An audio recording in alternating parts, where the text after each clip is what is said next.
It was 1954, and Ray Kroc, a 52-year-old milkshake machine salesman, was crisscrossing America. His weary journey led him to San Bernardino, California, where a small drive-in restaurant called McDonald's had placed an unusually large order for 8 of his multi-mixer machines. Intrigued by the volume, Kroc decided to see this operation for himself. What he found wasn't just a restaurant, it was a revelation. Richard and Maurice McDonald had perfected a system of speed, volume, and low prices that promised unprecedented efficiency. This efficiency would soon spark an idea far greater than selling milkshakes. The McDonald brothers' innovation, the speedy service system, was revolutionary. Instead of a vast menu, they focused on just 9 items: hamburgers, fries, shakes, and soft drinks.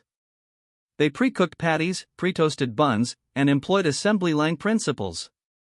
This allowed them to serve customers in seconds, not minutes. Kroc immediately grasped the immense potential for replication, seeing not just a single restaurant, but a national chain. He envisioned a McDonald's in every town, delivering consistent quality at incredible speed. The challenge, however, would be scaling this vision beyond the brothers' control. In 1955, Kroc became the franchising agent for the McDonald brothers. The agreement was financially restrictive for him. He would receive just 1.9% of gross sales from each franchised restaurant, with 0.5% going back to the brothers. Kroc quickly opened his first McDonald's in Des Plaines, Illinois, a replica of the San Bernardino success. But as he tried to expand, he found himself frustrated. The brothers were hesitant to deviate from their established practices, and Kroc's slim margin meant he was barely breaking even, despite the growing number of new locations. He was selling franchises, but not building wealth for himself. Kroc's early years were plagued by financial strain and a deepening rift with the McDonald brothers. While individual franchises were thriving, Kroc's central franchising company, McDonald's System Incorporated, was struggling. The brothers' strict control over the menu and operations, coupled with their reluctance to expand aggressively, stifled Kroc's grand vision.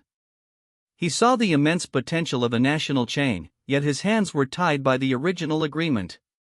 He needed a way to truly capitalize on the growth, to build a more robust, independent financial foundation beyond just selling mixers or collecting tiny percentages. The turning point arrived in 1956, when Kroc hired Harry Sonneborn, a brilliant financial wizard. Sonneborn, a former vice president of Tasty Freeze, quickly identified the flaw in Kroc's model. The money wasn't in selling hamburgers, nor even primarily in collecting meager royalty fees. The real long-term wealth was in the land and the buildings. Sonneborn's radical insight would forever change McDonald's trajectory. He proposed a strategy that would transform McDonald's from a hamburger vendor into one of the world's largest, most powerful real estate companies, almost by accident. Sonneborn's plan was elegant in its simplicity and profound in its implications. McDonald's System Incorporated would no longer just sell franchises, it would purchase and own the land on which new McDonald's restaurants were built. Then, it would lease that land back to the franchisees. This meant franchisees would pay rent directly to McDonald's, in addition to their royalty fees. It was a guaranteed, escalating income stream, tied to the value of prime real estate. This seemingly small shift laid the groundwork for an empire, fundamentally altering the entire business model. Under Sonneborn's new structure, McDonald's now had 2 powerful revenue streams.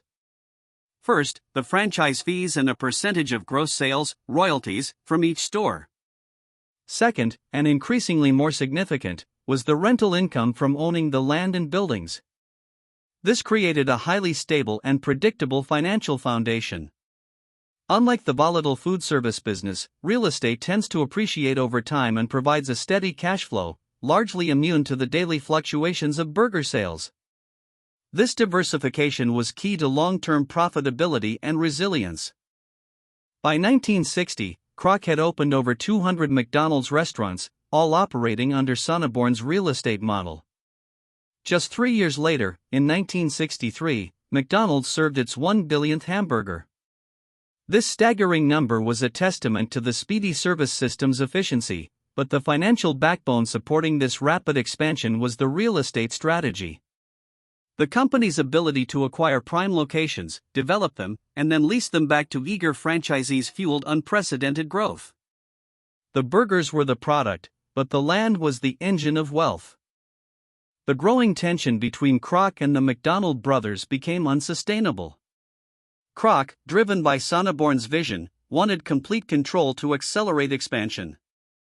In 1961, he bought out Richard and Maurice McDonald for $2.7 million.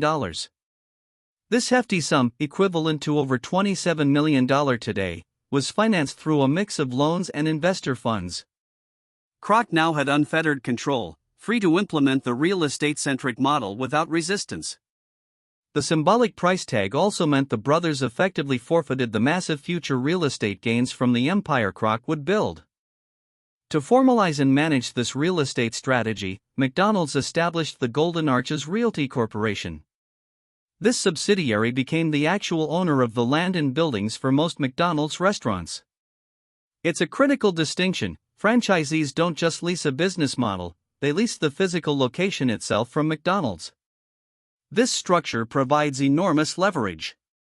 McDonald's controls where its restaurants are located, ensuring prime spots, and benefits from the property value appreciation, inflation hedging, and consistent rent payments. To ensure brand consistency and operational excellence across its rapidly expanding empire, McDonald's also invested heavily in training. In 1961, the first hamburger university opened in Elk Grove Village, Illinois. This wasn't just about making perfect burgers, it was about instilling Kroc's vision and rigorous operational standards into every franchisee. Graduates earned a Bachelor of Hamburgerology. This focus on training ensured that even as McDonald's became a real estate giant, its core product remained reliable, reinforcing the value proposition for franchisees and customers alike. McDonald's franchise agreement stands apart.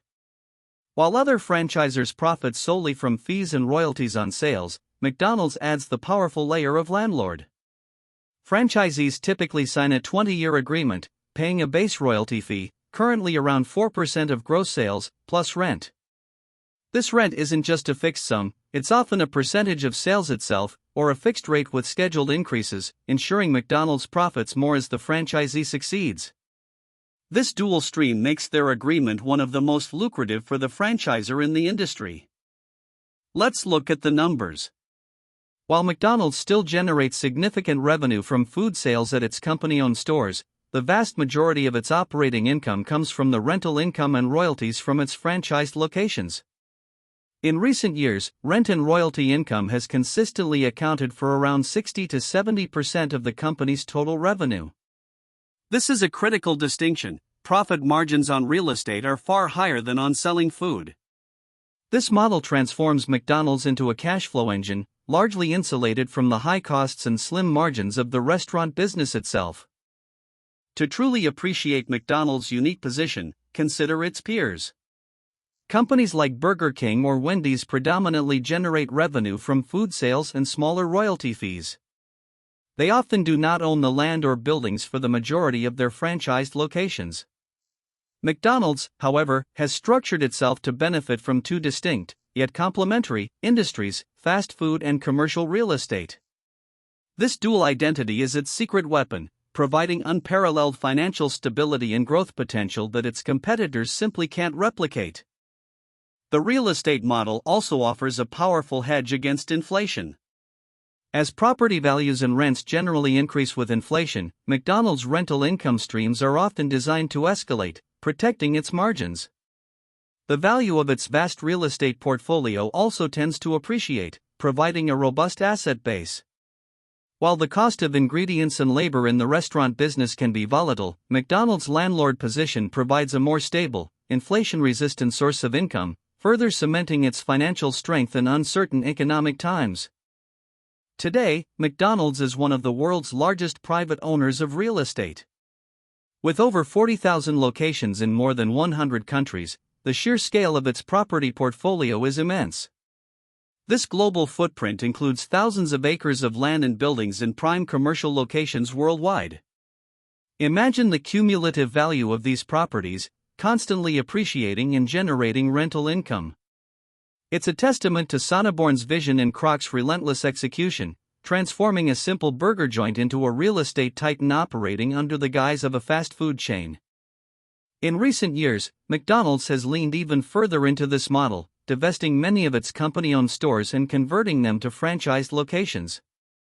This strategy reduces operational risk and capital expenditure while boosting the more profitable real estate and royalty income.